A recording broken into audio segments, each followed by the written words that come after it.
Hello, I'm the Nostalgia Critic. I remember it so you don't have to. Oh, Mara Wilson, your place is welcomed among the child actors that just kept picking movies. Yeah, you were cute. You could act okay. You had that precious widow wisp that makes me want to grind my teeth to shards. Unless I get arrested, which is very unlikely, since it's Christmas Eve and I'm going to bed uncharacteristically early. And just in the middle of being the cute little button that America never wanted sewed on comes this charming little disaster simply known as a simple wish. Oh yeah, this is a nightmare of adorable proportions. It's clunky, it's stupid, it's as awkwardly enchanting as a magic show performed by Janet Reno. It's just one friggin' mess. I've heard of worse reasons to rip on a child actress, but I'm gonna do it anyway. This is a simple wish. So you know this movie's in trouble when you find one of the main sponsors is the Bubble Factory.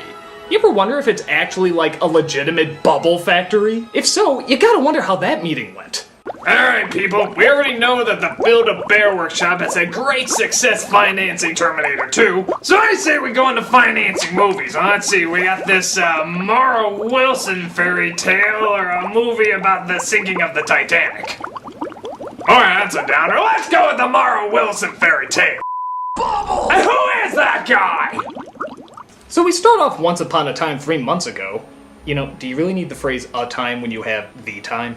Where we see the fairy godmother exams taking place while the credits roll. Hey look! It's that guy we all know is funny, but for some reason is constantly not funny.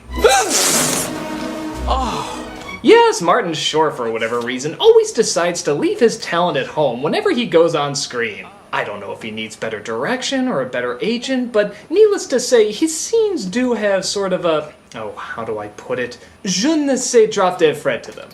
Limbo, limbo, limbo like me, oh.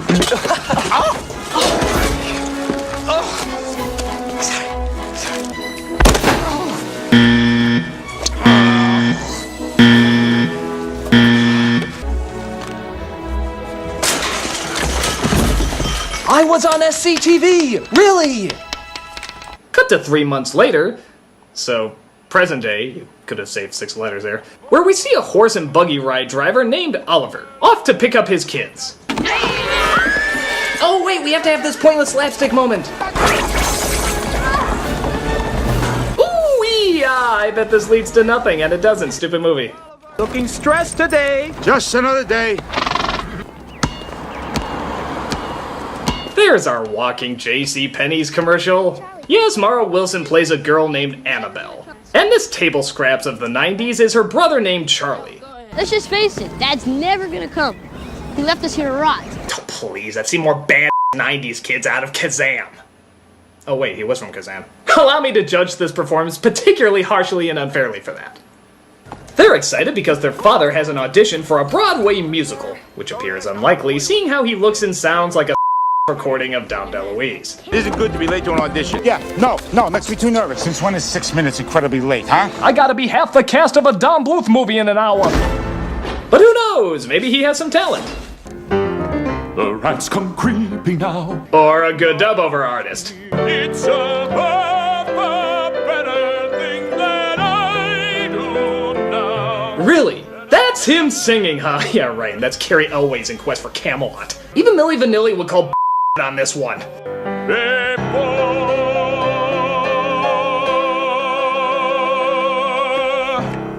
And for my next audition, I'll sing Charlotte Church and Josh Groban both at the same time.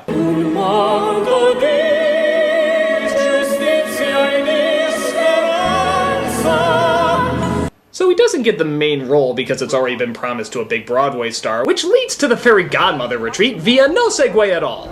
Hard to believe another year's gone by. Why do we have to check our wands? Really, I feel naked without mine. Well, it's like in the Old West. All the cowpokes had to check their guns before they moseyed into town, especially in Dodge City. And that's why nobody got plugged. Yes, it's like going to an NRA meeting and asking everybody to check their rifles. I'm sure everybody's gonna follow that and nothing bad is gonna happen at all. But one fairy godmother forgets to make it to the retreat. Guess which one that is? You don't look a whole lot like the one in Cinderella. Oh, you mean the whole guy thing? Can I ask you something? What difference does it really make where the magic comes from? Boy, this is some swell room, huh? Well, Missy, look at all the gas. Step away from the unfunny writing! Hello there. My name is Murray. So while you might be wondering why he looks like Doctor Who if he graduated from Hogwarts, Murray realizes he's late for the retreat and leaves Annabelle accidentally dropping his magic wand behind. But little does he realize not showing up might have worked out, for an evil witch played by Kathleen Turner shows up, and is here to outmug Martin Short as much as she can. Oh, witch! Moi? Oh, you can't be serious. Do I look like a witch? Well, you know, you really should leave. And by the way, yes, that is Terry Garr from Young Frankenstein as the secretary. Roll, roll, roll in the lame. I'll go. But before I do, I remembered what a healthy appetite you have. Terry Garr and a healthy appetite? I'm gonna use my Get Out Joke free card on this one. I brought you a little something from my garden. Oh, my. That is the reddest apple I think I've ever seen. Oh, it tastes even better than it looks. Yes. When has a woman offering an apple ever led to any unpleasantness in past literature?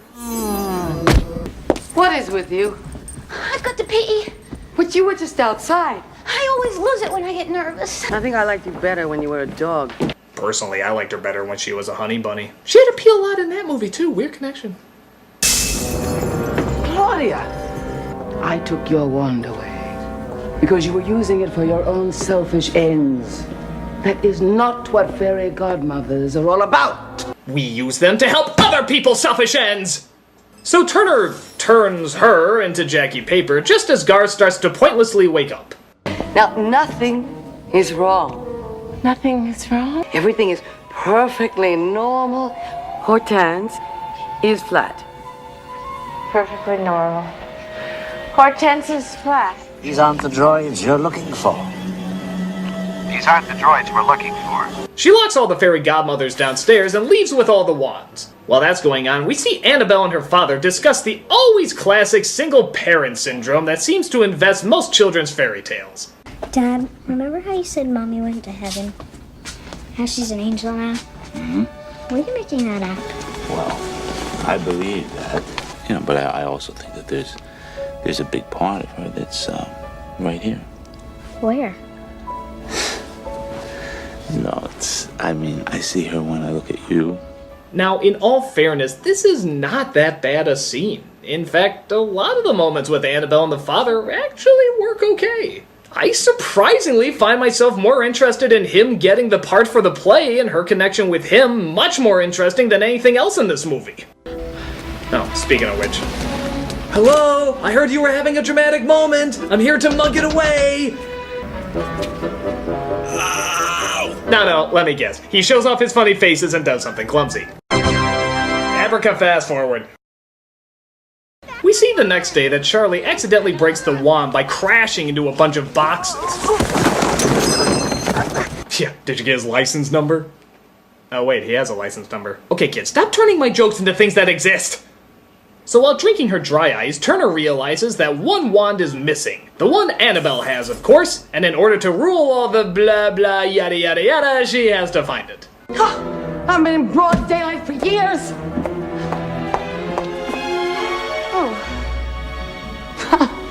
I love this mirror. Right, boots! Get changed. Purpose? Can I have some purpose, please? The was the point of that? She liked a mirror, okay. What does that have to do with the story, or even the character? I love this mirror. Do the rulers of darkness just have serious ADD? I will destroy the Smurfs with all my magic spells.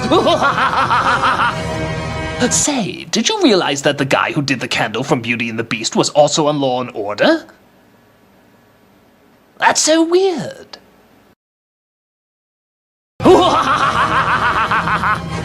So while at school, Annabelle tries to put her wand back together, but the teacher is not pleased with her lack of focus. Oh, please, can't be any worse than this lack of focus. It's something I have to fix. It's not our assignment. Hand over your toy. It's not a toy, it's a magic wand. Now give that to me. Don't make her go Matilda on your I wish you'd let me have it.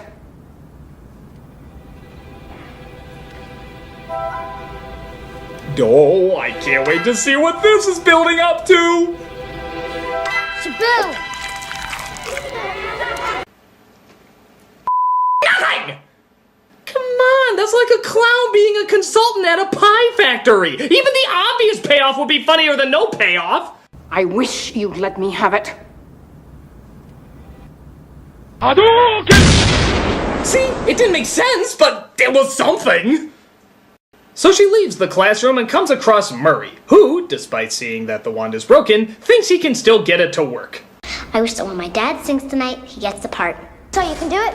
What? Yes, but not here. See, the grantor of the wish, namely me, has to be within 100 yards of the beneficiary, which is your father. This movie has more rules than a Dungeons & Dragons game. Try and see it in your head. See the Plaza Hotel.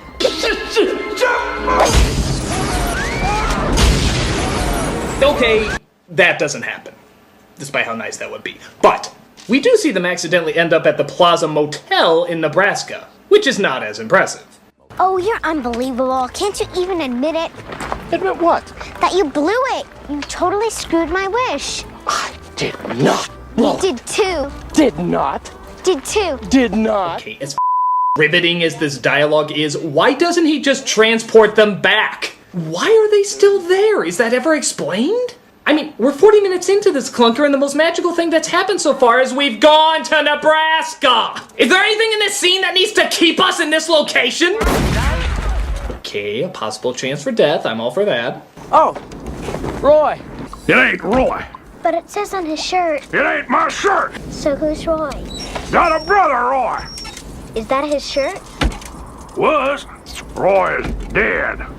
I needed a clean shirt. Wonderman. Enchantment. First degree murder over a brother's clean shirt. Look out, Mary Poppins. You've been whimsied. What they call? Hang on to that. Hang on to this. Now you just listen, you good old boy. Now you get those pussy taters out of your ears. Listen real good. Okay, just because it worked in your one-man show doesn't mean it's going to work here. Not everyone has a My Big Fat Greek Wedding. Hey, stop right there. What you gonna do? Wave it around, turn me to some little bunny rabbit. Do it, Murray. Turn him into a little rabbit. Come up, Murray. Come up something good. Shabu!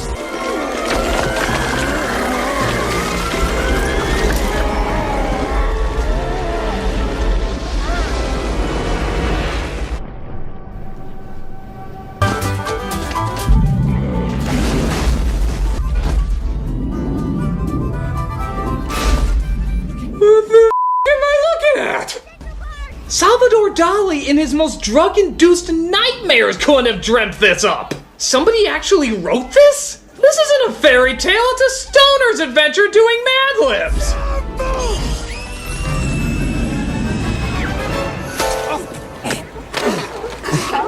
It's my favorite part of Central Park.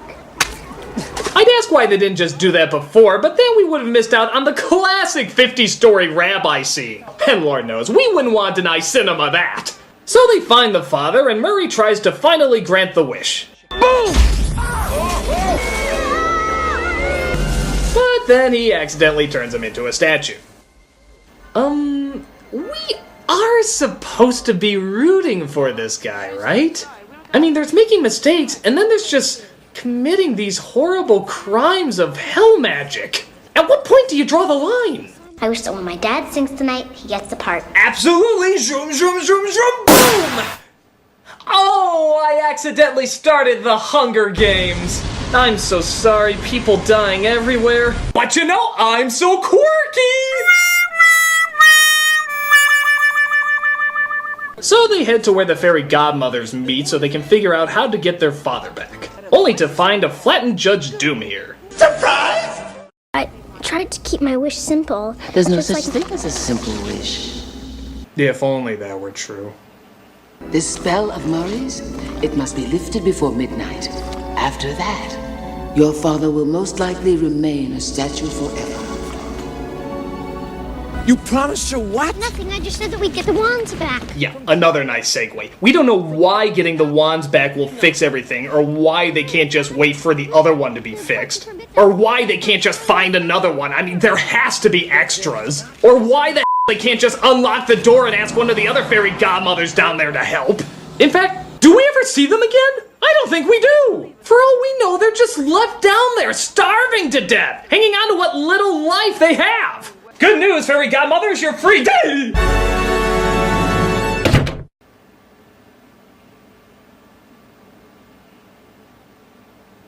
But they first have to stop the audition of the other singer from going well so that their father can still possibly be considered as a standby.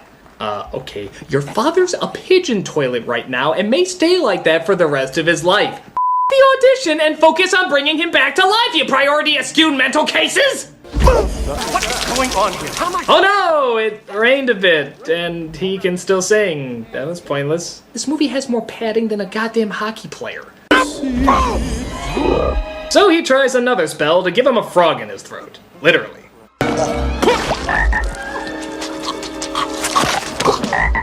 Oh, come on. The pencil sketches for Prince Naveen look more three-dimensional than those frogs do.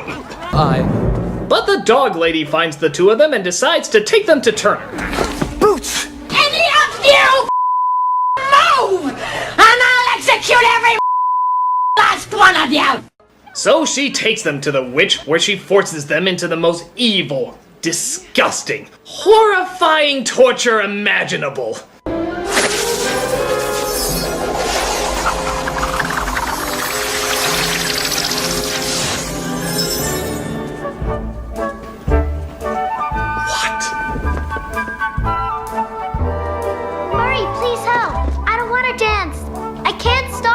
Somebody help! I'm being slightly inconvenienced! Oh, come on, Claudia, this is so demented.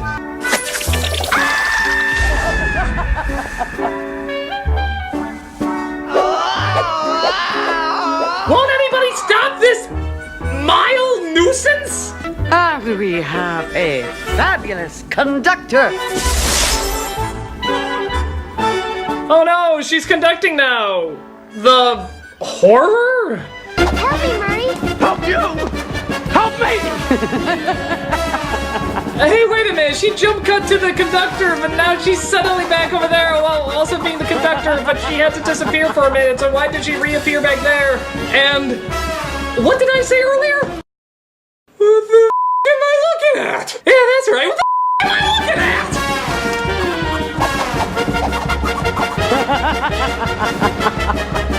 Here we go!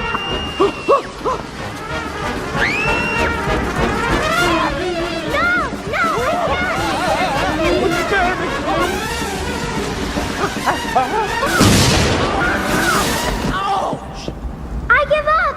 I'll tell everything you want to know! Just give me a better agent! But the brother sneaks in and gets them the real magic wand. What follows is a climax of whimsical effects.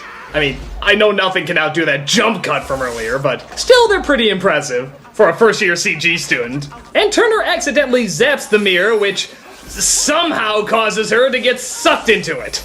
Yeah, that was the connection from earlier. Remember how she said, "I love this mirror"? That apparently was code for if I zap this thing, I'll be entrapped in it for all eternity. You know what would have been more constructive and explanatory? If she said, "Hey, if I zap this thing, I'll be entrapped in it for all eternity." Scripts. They're not just for plays anymore. The wand turns everything back to normal. The singer gets into an accident, which means the father gets to perform. Of course he's a big hit, and they all live stupid movie ever after. So, on a scale of 1 to 10, this blows. The story's not very focused, the comedy's not very funny, the characters are not very relatable, and even the effects are ridiculously lame. Granted, some of the scenes between the father and daughter work, and to her credit, Mara Wilson isn't all that bad in this. But I'm sorry, I'm just not a fan of her movies. I mean, it's like everything Mara Wilson touched back then just turned to I mean, look at her! With her couch, her modern-day haircut, her 25-ish-year-old body, her vengeful eyes that seem to be looking directly at me right now. Hello, Critic. Mara Wilson? I heard you've been saying some pretty nasty things about me.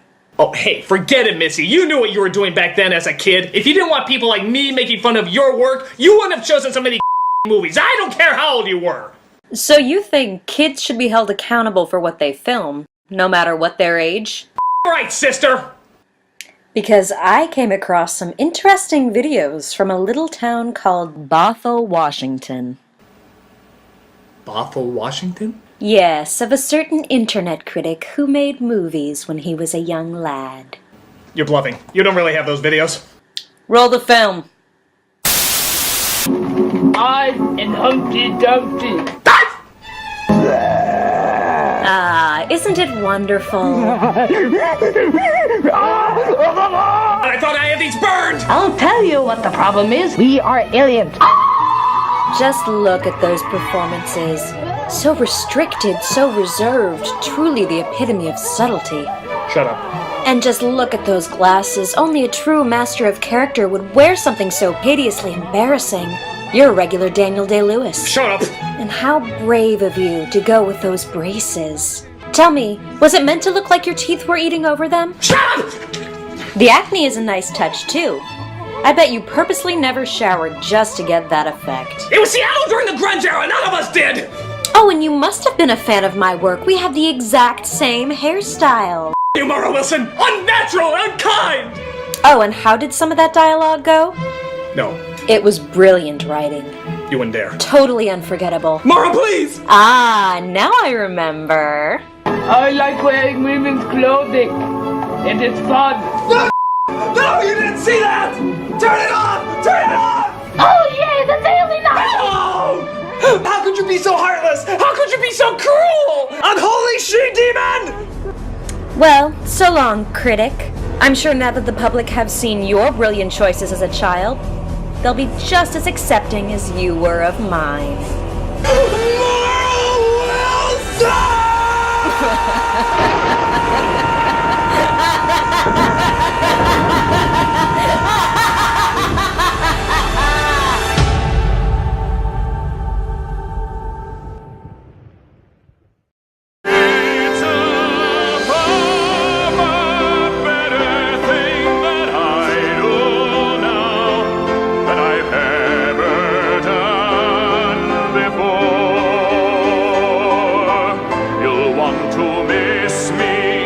But not to kiss me, it's a far, far better thing that I do now. You're a regular Daniel Day-Lewis. Shut up!